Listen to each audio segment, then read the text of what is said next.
बचा है।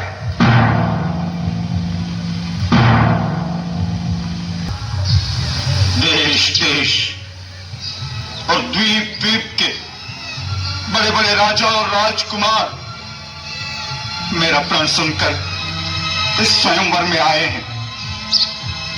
मैं ये भी देख रहा हूं कि इस सभा में न केवल मानव बल्कि कई देव और दानव भी मनुष्य का रूप धर कर आए हैं।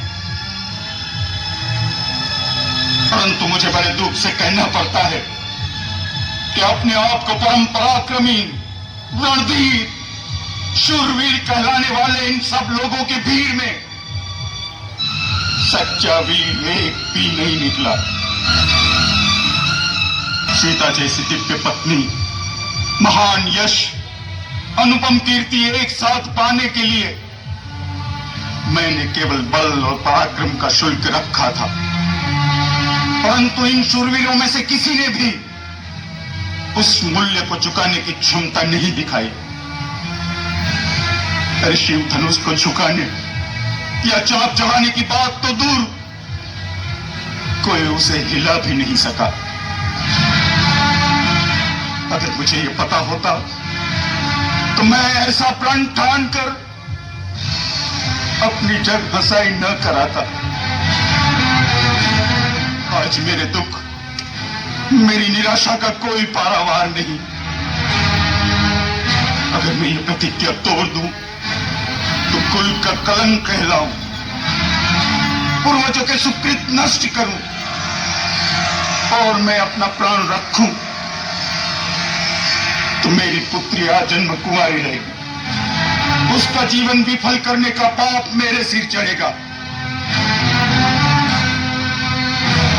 आज निराशा के अथाह सागर में डूबते हुए मुझे चारों ओर केवल कापुरुष ही कापुरुष दिखाई दे रहे हैं। लज्जा के झुके हुए इनके चेहरे मुझे एक ही बात कह रहे हैं, जनक, लज्जा के मारे डूब मरो, क्योंकि आज ये धरती वीरों से खाली हो गई। बस महाराज बस, इतनी लज्जाजनक और अनुचित बात कहने से पहले आपको यह याद नहीं आया कि इस सभा में सूर्यवंशी रघुकुल नंदन श्री राम भी बैठे हैं। महाराज जनक, जिस सभा में रघुवंशियों में से एक भी बैठा हो, उस सभा में इस तरह की बात करने का कोई साहस भी नहीं करता। और आप तो रघुकुल नंदन श्री राम के सामने वीरता की चुनौती दे रहे हैं। आप इसका परिणाम जानते हैं? मुझे मेरे भैया के चरणों की सौगंध, अगर मेरे गुरु मुझे आज्ञा दें तो ये पुराना जीन धनुष क्या चीज है, मैं पूरे ब्रह्मांड को गेंद की तरह उछालकर इस तरह रखूं कि इसके टुकड़े टुकड़े हो जाएं।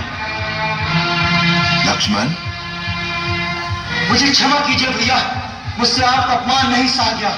मुझे आज्ञा दीजिए मैं महाराज जनक के अपमानजनक शब्दों का समुचित उत्तर दे सकूं। शांत शांत हो वत्स, अपने आसन पर विराजे।